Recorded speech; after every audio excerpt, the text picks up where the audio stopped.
Il fait jour chez lui, hein. Je sais pas où il est. T'es peut-être près du lac d'Annecy parce que pour avoir une. Ah non, ah oui, c'est beau. Ah, tu es beau. Ah, en rouge, t'es magnifique. Vas-y, Étienne, pour ta revue de presse. Bonsoir à toi. Bonjour Christophe, bonjour à tout le monde à Osgore. La marée noire, c'est le résumé et le titre de l'équipe ce matin pour raconter la rouste que les All Blacks ont passée aux Italiens hier soir à Lyon. C'est de quoi donner des cauchemars à tout le monde puisque les Blacks ont fait un véritable festival offensif. Attention, les voilà peut-être inscrits pour être des favoris dans les quarts de finale. Les Français ont suivi ça devant la télévision parce que les Bleus, et c'est ce que racontent les différents quotidiens français, ils ont 2 jours de repos, hier et aujourd'hui, mais je suis sûr qu'ils regardaient le match et ils vont peut-être même regarder les matchs d'aujourd'hui. Il y avait en début d'après-midi Argentine-Chili, après il y a eu Fidji-Géorgie et tout à l'heure Écosse-Roumanie. Je retiendrai pour parler de Argentine-Chili, c'est la première fois qu'il y a un derby sud-américain. Il y a 3 équipes qualifiées, c'est une grande nouveauté.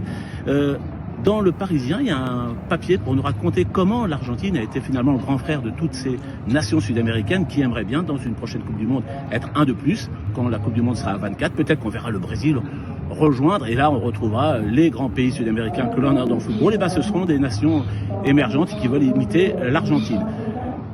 Fidji-Géorgie, vous l'avez regardé tout à l'heure. Les Fidjiens, eux, jouaient leur place pour les quarts de finale. Des Fidjiens qui alimentent aussi toutes les conversations par leur allant, leur vitesse.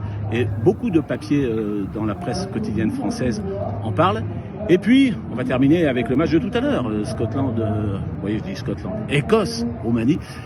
Et pour vous parler d'un personnage dont l'équipe parle encore aujourd'hui, Cameron Redpath. Cameron Redpath, il a 23 ans, il est né à Narbonne où son père, anglais, jouait. Il a grandi en Angleterre et il a appris à jouer au rugby. Il a même été dans des sélections de jeunes au rugby. Et maintenant, à 23 ans, il est international écossais. Et il y a une petite histoire que raconte notre confrère d'équipe.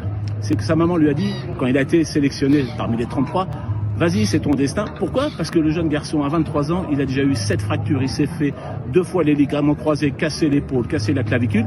Il est toujours là. C'est la dernière chance pour les Écossais de grappiller une petite victoire pour espérer rejoindre les quarts finales. C'est pas facile, mais c'est ça le rugby. Tout le monde a une chance jusqu'au dernier moment. Bonne soirée, bon match.